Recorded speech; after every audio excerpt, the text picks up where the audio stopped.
اعوذ باللہ من الشیطان الرجیم بسم اللہ الرحمن الرحیم افمن اسس بنیانہ علی تقوی من اللہ ورضوان، تو کیا بھلا وہ کہ جس نے اپنی بنیاد رکھی ہو اپنی عمارت کی تقوی پر اللہ کی طرف سے اور اس کی رضا پر، وہ بہتر ہے ام من اسس بنیانہ، یا وہ کہ جس نے اپنی تعبیر کی بنیاد رکھی ہے علی شفا جرف ہار، ایک ایسی کھائی کے کنارے پر جس کا کنارہ گرا چاہتا ہے، فنہارا بہی فی نار جہنم، تو پھر وہ اس کو لے کر گر گیا نار جہنم میں۔ یعنی یہ کہ انسان تعمیر کرتا ہے تو کوئی جگہ دیکھتا ہے، فرض کیجئے کوئی ایسی جگہ ہے کہ نیچے سے کھوکھلی ہے، آپ نے دیکھا ہوگا بعض جگہ دریاؤں کے کناروں کے اوپر کہ نیچے سے لیکن اوپر کنارہ چلا آ رہا ہے، اب اس کنارے کے اوپر جو ہے جس کے نیچے سپورٹ نہیں ہے، کوئی تعمیر کرے گا تو تعمیر کہاں جائے گی؟ وہ تو ظاہر بات ہے کہ وہ دریا میں گر جائے گی۔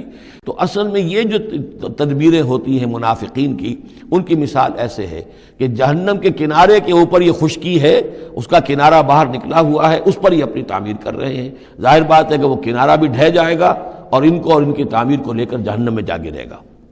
واللہ لا یہدی القوم الظالمین، اور اللہ تعالیٰ ایسے ظالم لوگوں کو راہیاب نہیں کرتا۔ لا یزال بنیانہم الذی بنوا ریبۃ فی قلوبہم، یہ عمارت جو انہوں نے بنائی ہے، یعنی یہ جو بھی منافقت کی عمارت انہوں نے تعمیر کی ہے اور تانا بانا بنا ہے، یہ عمارت جو انہوں نے بنائی ہے اب رہے گی ان کے دلوں میں، شکوک و شبہات پیدا کیے رکھے گی، الا ان تقطع قلوبہم، الا یہ کہ ان کے دل کے ٹکڑے کر دیے جائیں۔ اس کو یوں سمجھیے کہ اگر فرض کیجئے کسی کے جسم میں کینسر بہت پھیل گیا ہو تو ظاہر بات ہے آپریشن نہیں ہو سکتا، کیا کریں گے آپ؟ پورے جسم کے ٹکڑے کر دیں گے؟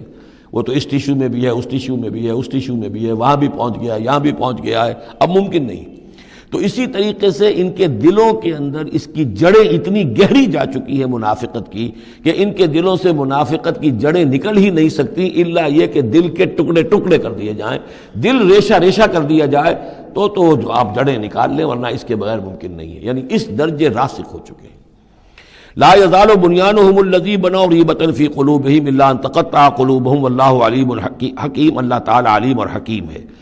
ان اللہ اشتری من المؤمنین انفسہم واموالہم بان لہم الجنہ، یہ دو آیات پھر بہت اہم آ گئی ہیں۔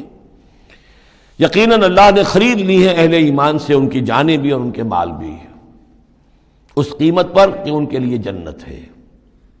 یقاتلون فی سبیل اللہ، یہ ہے بیع و شراء جو ایک صاحب ایمان کی اللہ کے ساتھ ہو جاتی ہے۔ ان اللہ اشتری، صاحب ایمان بیچتا ہے، اللہ خریدتا ہے۔ ان اللہ اشتری من المؤمنین انفسہم واموالہم بان لہم الجنہ یقاتلون فی سبیل اللہ، وہ جنگ کرتے ہیں اللہ کی راہ میں، فیقتلون ویقتلون، تو قتل کرتے بھی ہیں قتل ہوتے بھی ہیں۔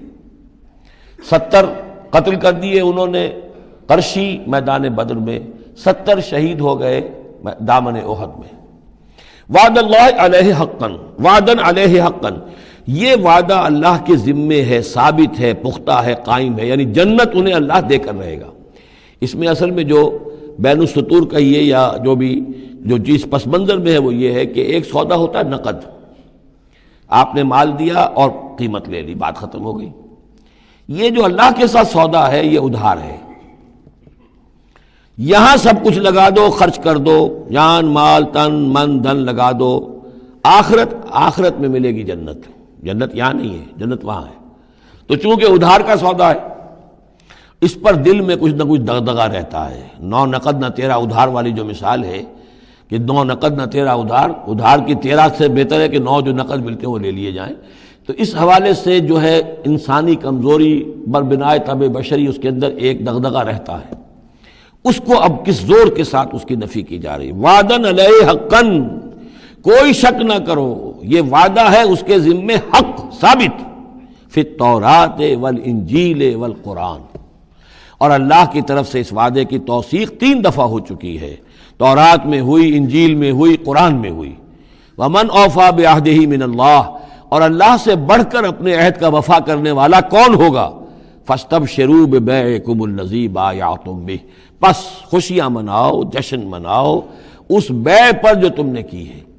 اب یہاں ایک لفظ اور آ گیا، بایعتم بہ، آپس میں جو سودا کیا ہے، مبایعت باب مفاعلہ، باع یبیع بیچنا، یہ ثلاثی مجرد ہے، اور یہ جو ہے بیعت بنتی ہے بایع یبایع، آپس میں کوئی سودا کر لینا۔ تو فاستبشروا ببیعکم الذی بایعتم بہ، بس خوشیاں مناؤ اس بیع پر جس کا سودا تم نے اپنے اللہ سے کیا ہے۔ یہیں سے لفظ بیعت نکلا ہے۔ بیعت کیا ہے؟ ایک بندہ اللہ کے حوالے کرتا ہے اپنے آپ کو، لیکن چونکہ اللہ تعالیٰ تو سامنے خود موجود نہیں ہے، اس وقت اللہ کے رسول تھے، تو بیعت ہو رہی ہے اصل میں تو اللہ سے، بیع اللہ سے ہے اور بیعت رسول اللہ سے ہو رہی ہے صلی اللہ علیہ وسلم۔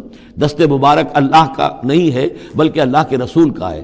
البتہ ایک جگہ ہم جا کر دیکھ لیں گے کہ فرمایا گیا کہ ایک تیسرا ہاتھ اور بھی ہے، انویزیبل ہاتھ، غیر مرئی ہاتھ اللہ کا بھی ہے، ید اللہ فوق ایدیہم، اللہ کا ہاتھ ان کے ہاتھوں کے اوپر ہے۔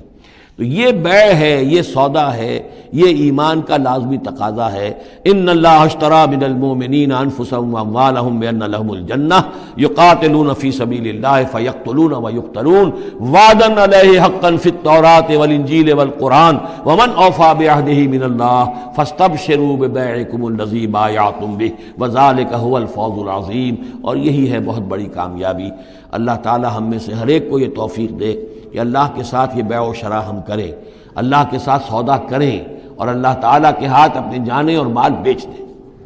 اب اس کا جو ظہور ہوگا انسانی شخصیت میں وہ کیا ہے؟ یہ آیت بھی بڑی ہی گمبھیر اور بڑی جامع آیت ہے، بہت جامع آیت ہے۔ اس میں 9 الفاظ آئے ہیں، التائبون العابدون الحامدون السائحون الراکعون الساجدون الآمرون بالمعروف والناہون عن المنکر والحافظون لحدود اللہ وبشر المؤمنین۔ توبہ کرنے والے، اللہ کی پرستش اور بندگی کرنے والے، اللہ کی حمد اور تعریف کرنے والے، دنیاوی آسائشوں سے لا تعلق رہنے والے، سائحون پچھلے زمانے میں ہوتا تھا بنباس لینے والے، چلے جانے والے، شہروں کو چھوڑ کر چلے جاتے تھے لوگ جنگلوں کے اندر، لیکن ہمارے ہاں اسلام میں اب سیاحت نہیں رہی ہے، رہبانیت ختم کر دی گئی ہے۔ البتہ روزے داروں پر اطلاق ہوتا ہے، مہاجرین پر، مجاہدین پر جو اللہ کی راہ میں نکلے ہوتے ہیں وہ بھی گویا کہ ان کے مشابہ ہو جاتے۔ لا رہبانیت فی الاسلام الا الصوم، لا رہبانیت فی الاسلام الا الجہاد فی سبیل اللہ۔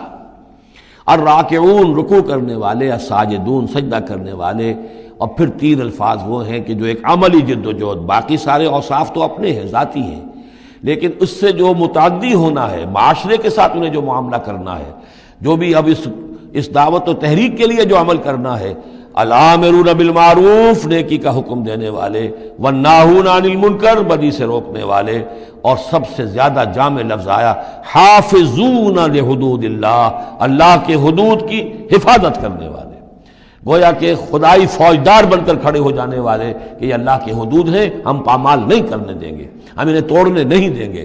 یہ ہے وہ در حقیقت کے جو منہج انقلاب نبوی کے ضمن میں اس دور میں جو ایک اجتہاد کی ایک ضرورت ہے کہ جو بھی آخری مرحلہ ہوگا جبکہ وہ سارے مراحل طے ہو چکے ہوں تو اس میں نہی عن المنکر بالید، کہ ہم حدود اللہ کو اب نہیں ٹوٹنے دیں گے اور ہم پوری طاقت کے ساتھ حفاظت کریں گے اللہ کی حدود کی، اور جو بھی منکرات ہیں ان کو روکیں گے۔